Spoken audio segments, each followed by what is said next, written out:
गजा में अमन कमीशन, पाकिस्तान भी काफिले में शामिल। अमरीकी सदर ट्रंप के बोर्ड ऑफ पीस पर 20 आलमी रहनुमाओं ने दस्तखत कर दिए। डेवॉस में तकरीब के दौरान वज़ीर आज़म शहबाज शरीफ की भी शिरकत। मुसवदे पर दस्तखत किए। सदर ट्रंप ने दस्तावेज को दस्तखत करने के बाद मीडिया के सामने पेश किया।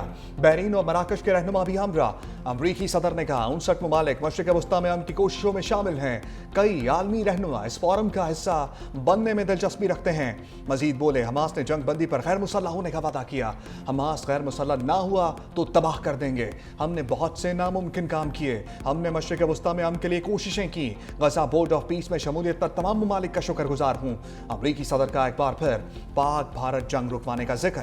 कहा, पाकिस्तान और भारत दोनों एटमी ताकतें हैं। मैंने दोनों के दरमियान जंग रुकवाई। मैंने 10 माह में 8 जंगें बंद कराई। पाकिस्तान के वज़ीर आज़म ने कहा, आपने 1 करोड़ लोगों की जानें बचाई हैं।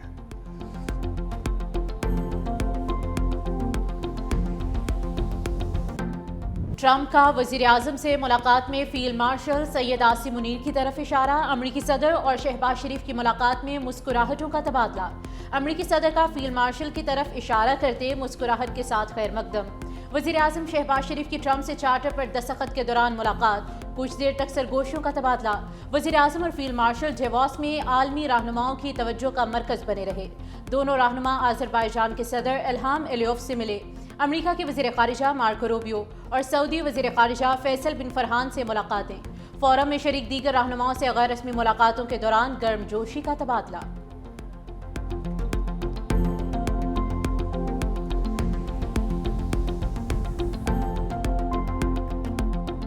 कराची को आर्टिकल 148, आर्टिकल 149 के तहत फेडरल टेरिटरी का हिस्सा बनाया जाए। ये शहर जितना पोटेंशियल वाला है, इसके पोटेंशियल को देखते हुए ये किसी इस जैसे सूबाई एडमिनिस्ट्रेशन के हाथों में नहीं दिया जा सकता। जुल्फ़िकार अली भुट्टो के दिए हुए आइन में आर्टिकल 148, 149 के तहत वफाक इंटरवीन करे और हमें वफाकी दारुल खिलाफा का हिस्सा बनाए। MQM 18वीं तरमीम के खिलाफ खुलकर सामने आ गए। मुस्तफ़ा कमाल का आईनी तरमीम के खिलाफ लफ्ज़ी एक्शन। कराची को वफाक के मातहत करने का मुतालबा। प्रेस कॉन्फ्रेंस करते हुए कहा, 18वीं तरमीम से हमारी नस्ल कुशी हो रही है। अब बहुत हो चुका, ये ड्रामा खत्म होना चाहिए। तरमीम खत्म करके कराची को मुल्क का मौशी दारुल खिलाफा बनाया जाए। सूबाई हुकूमत ये शहर नहीं चला सकती। लोग मुल्क से बददिल हो रहे हैं। अगर शहर के लिए बात करो तो ये फैशन बन गया है कि कहें कि बल्दिया फैक्ट्री का जवाब दो। आप हमें फांसी पर क्यों नहीं लटकाते, सजा क्यों नहीं देते?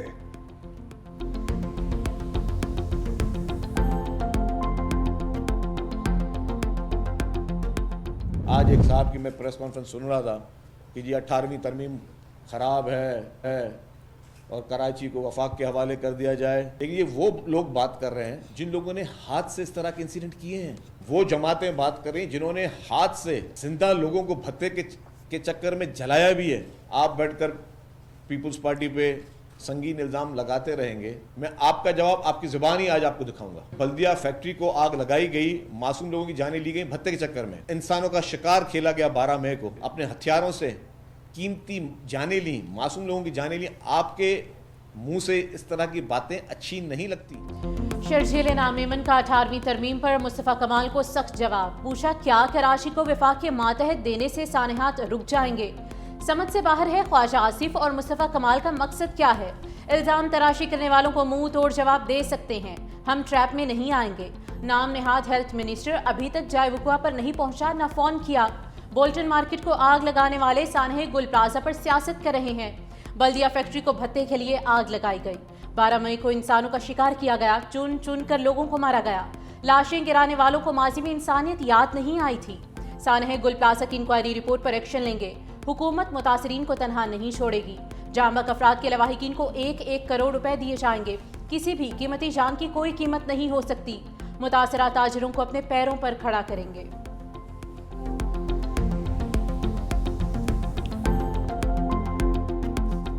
बांग्लादेश ने ICC फैसले को उड़ा कर रख दिया। भारत ने T20 वर्ल्ड कप खेलने से साफ इनकार। मुशीर खेल बांग्लादेश डॉक्टर आसिफ नजरुल ने कहा कि हमारे मुतालबात हकीकी हैं जो आईसीसी ने तस्लीम नहीं किए। भारत जाने से मुतालिक अपना फैसला नहीं बदलेंगे। आईसीसी और भारत ने हमारे साथ इंसाफ नहीं किया। बांग्लादेश ने सिक्योरिटी खदशात के पेश नजर टीम को भारत भेजने से इनकार किया था।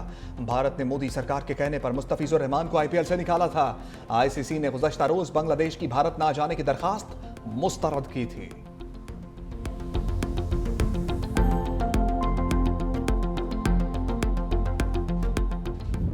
सानह गुल प्लाजा के बाद सिंध हुकूमत इन एक्शन। बल्दिया उस्मा कराची के म्यूनसिपल कमिश्नर को ओहदे से हटा दिया। ग्रेड 20 के अफसर अफजल जैदी को SNGDA रिपोर्ट करने का हुक्म। सुमेरा हुसैन को म्यूनसिपल कमिश्नर का आर्जी चार्ज दे दिया गया। गुल प्लाजा में सर्च ऑपरेशन छठे रोज भी जारी। 67 लाशें निकाली जा चुकी। DNA से 8 अफराद की शनाख्त की गई। मजीद लाशों की शनाख्त का सिलसिला जारी। रेस्क्यू काम का कहना है कि सर्च ऑपरेशन खत्म होने का हतमी वक्त नहीं बताया जा सकता। आग बुझाने के आलात ना रखने वाले इमारतों के खिलाफ भी कार्रवाई। 6 इमारतों को नोटिस जारी।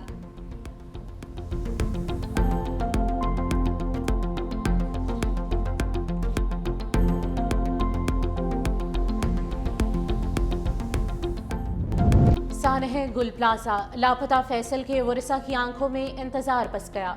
40 साला शहरी क्रॉकरी की दुकान पर 10 बरस से काम कर रहा था। 4 बहन भाइयों में सबसे बड़ा, घर का वाहिद सहारा। फैसल ने अपने भाई उमेर से आखिरी कॉल में कहा कि अगर मैं ना बच सका तो मेरे बच्चों का ख्याल रखना।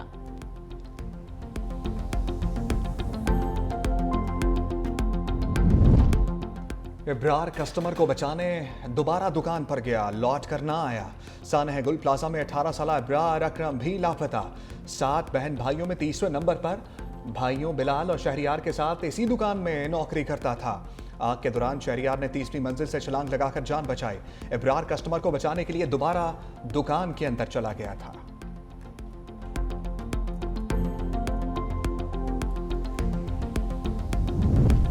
सानह गुल प्लाजा पंजाब हुकूमत के एहतियाती इकदामात। सूबे भर में बैनुल अक़वामी मयार के एक्सटर्नल फायर हाइड्रेंट्स लगाने का फैसला। रावलपिंडी में वज़ीर आला पंजाब मरियम नवाज का हंगामी इजलास। सेक्रेटरी हाउसिंग की पंजाब भर के वासा MDs को हिदायत जारी। 1000 से ज़ायद मकामात पर एक्सटर्नल फायर हाइड्रेंट्स की दस्तयाबी को यकीनी बनाया जाएगा। एक्सटर्नल फायर हाइड्रेंट्स ना लगाने की सूरत में प्लाजा इंतजामिया पर मुकदमा दर्ज होगा।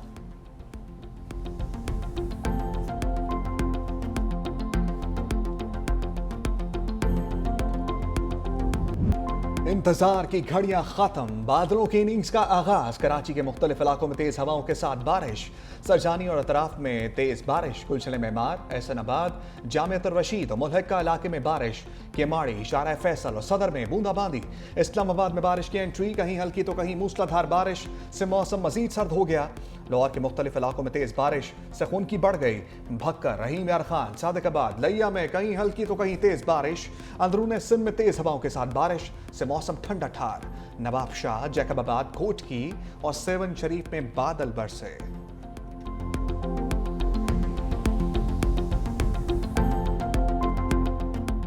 बादलों का डबल एक्शन, कहीं बर्फबारी तो कहीं तेज बारिश। मरी में शदीद बर्फबारी, सयाहों की बड़ी तादाद पहुंच गई। एक्सप्रेस वे बंद, गाड़ियों की कतारें लग गई। सिर्फ मकामी लोगों को दाखिले की इजाजत। कोयटा, चमन, जियारत और कोयक चौक में रुई के गाले।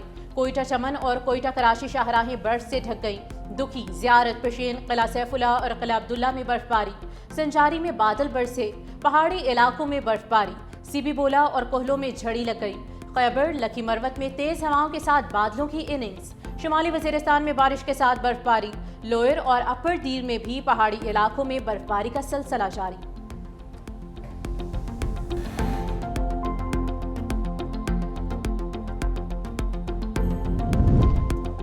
पाकिस्तान हमास को गैर मुसल्लह करने की किसी मुहिम का हिस्सा ना बने। मौलाना फाजलुर रहमान का मशवरा। मीडिया से गुफ्तगू में कहा, यह एक ऐसा बोर्ड है जिसमें फसाद की जड़ नेतन्याहू को शामिल कर दिया गया।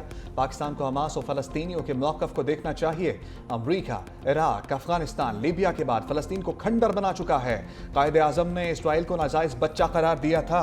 बैरिस्टर गौहर ने कहा, बोर्ड ऑफ पीस में अक़वाम मुत्तहिदा की बॉडी नहीं।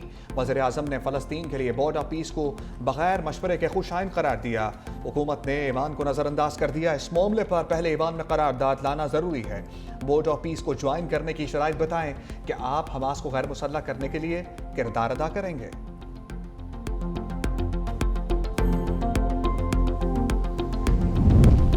सदर आसिफ अली जरदारी की हाई कोर्ट्स के एडिशनल जजेस की मुस्तकली और मुद्दत में तौसीक की मंजूरी।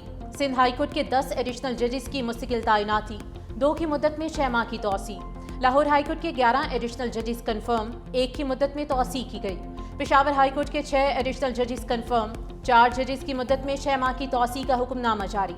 सिंध हाई कोर्ट के जस्टिस मिरान मोहम्मद शाह को मुस्तकिल करने की तौसीक।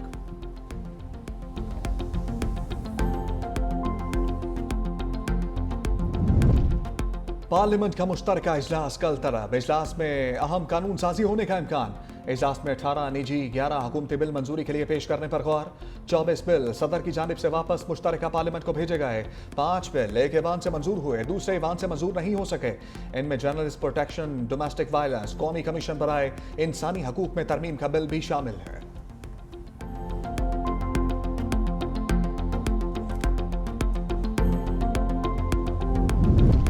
कराची की सिक्योरिटी पर कोई समझौता नहीं किया जाएगा। कराची सेफ सिटी प्रोजेक्ट शहर के लिए अहम है। वज़ीर आला सिंध मुराद अली शाह की ज़ेर सदारत सिंध सेफ सिटीज़ अथॉरिटी का अहम इजलास। सेफ सिटी प्रोजेक्ट के लिए 20 करोड़ रुपए के नज़रसानी शुदा बजट की मंजूरी। प्रोजेक्ट के लिए 34 माहिर तकनीकी और इंतजामी अफसरान को भर्ती किया जाएगा। वज़ीर आला मुराद अली शाह ने कहा कि 2 माह के अंदर कराची सेफ सिटी प्रोजेक्ट फाल किया जाएगा। सेफ सिटी प्रोजेक्ट में 1300 कैमरे 300 पोल साइट्स पर नस्ब किए जा चुके।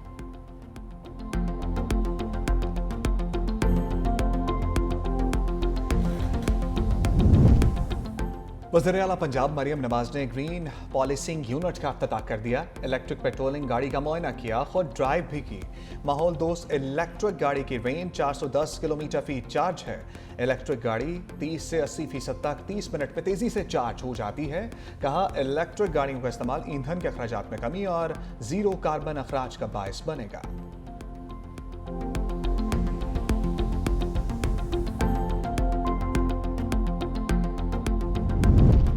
पंजाब पुलिस ने सीसीडी पर जाली पुलिस मुकाबलों के इल्जामात झूठे करार दे दिए। लाहौर हाईकोर्ट के हुक्म पर पुलिस ने तहरीरी रिपोर्ट जमा करवा दी। रिपोर्ट के मुताबिक सीसीडी तमाम जराइम पेशा अनासिर के खिलाफ बिला तफरीक कार्रवाइयाँ करती है। मुल्जिमान की गिरफ्तारी, शफाफ तफ्तीश और कानूनी तकाज़ों के मुताबिक प्रोसिक्यूशन यकीनी बनाई जाती है। सीसीडी के क़याम के बाद डकैती, चोरी, कत्ल समेत दीगर जराइम में वाज़ेह कमी आई। प्रॉपर्टी से मुतालिक जराइम में 64%, डकैती और कत्ल के वाक़यात में 60% कमी देखी गई। सीसीडी ऑपरेशंस में 1 सब इंस्पेक्टर शहीद, 96 पुलिस एहलकार जख्मी हुए।